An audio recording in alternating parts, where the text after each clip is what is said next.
Bueno, son diferentes ámbitos de actuación. Es un registrador de la propiedad. El registro de la propiedad es una institución administrativa que publica el dominio y los demás derechos reales sobre los bienes inmuebles. Esa es la función del registro de la propiedad. En España, el registro de la propiedad, la inscripción en el registro de la propiedad es voluntaria y rogada. O sea, un registrador de oficio no puede inscribir porque sepa que se haya producido una transmisión de un inmueble, sino que solamente puede hacerlo a solicitud de las partes. Y las partes son libres de inscribir o no. Hay determinados casos excepcionales donde sí que hay una inscripción constitutiva que es necesario inscribir para que el derecho nazca perfectamente formado, pero por regla general es voluntario.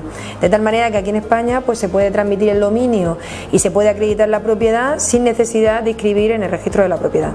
Lo que ocurre es que la inscripción en el registro de la propiedad sí que dota a la transmisión o a la titularidad del dominio o un derecho real pues de unos efectos especiales.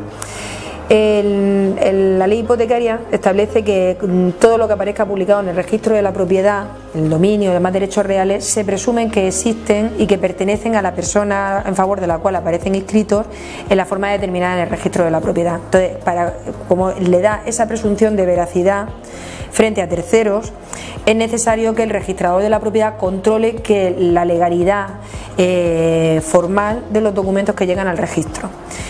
Lo que pasa es que para que se inscriban en el registro de la propiedad, salvo casos excepcionales, tienen que ser documentos públicos. Entonces, los documentos que llegan al registro de la propiedad son documentos que ya antes han sido testados por una autoridad pública o bien un órgano administrativo, un órgano judicial, un juez o un notario. Entonces ya esos órganos son autoridades que han controlado la legalidad de la operación, de tal manera que cuando llega al registro de la propiedad, la calificación del registrador tiene que limitarse a ver si se están cumpliendo las formas extrínsecas del documento, o sea, los requisitos formales para que ese documento pueda acceder al registro de la propiedad, por ejemplo lo que he dicho, que sea un documento público o que contenga todas las menciones que exige la ley hipotecaria para que se inscriba en el registro.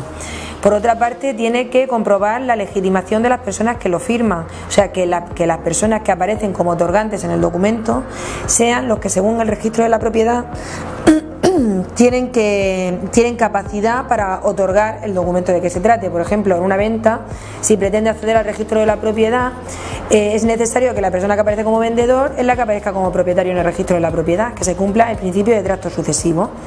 Entonces, para comprobar esos extremos es necesario que el registrador tenga en cuenta los asientos de registro de la propiedad y la documentación que se le presenta. O sea, no puede denegar una inscripción porque extradocumentalmente o extrarregistralmente tenga conocimiento de alguna circunstancia que sea contraria a lo que se pretende inscribir. Él, para calificar, tiene que tener en cuenta la documentación que se le ha presentado y los asientos del registro. Entonces, cualquier extralimitación en la calificación del registrador porque no respete el juicio de legalidad que han hecho esos funcionarios previos que han conformado el documento que accede al registro, intentando invadir sus competencias, o en el caso de que esté tomando en cuenta elementos externos para su calificación que exceden del documento de los asientos de registro, puede dar lugar a que se ponga un recurso contra la calificación del registrador. Ese recurso se puede poner directamente ante la Dirección General de los Registros del Notariado o ante los tribunales de justicia. También existe la posibilidad, antes de interponer el recurso, de pedir una calificación sustitutoria por otro registrador, o sea, pedir que otro registrador califique la escritura para ver si coincide su calificación con la del primero que ha calificado, o si, por el contrario, decide escribir.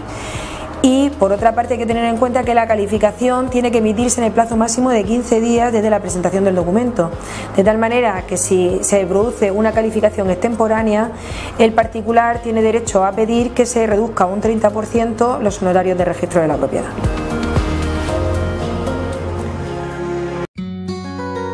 Visítanos, llámanos, envíanos un mail o entra en nuestra web.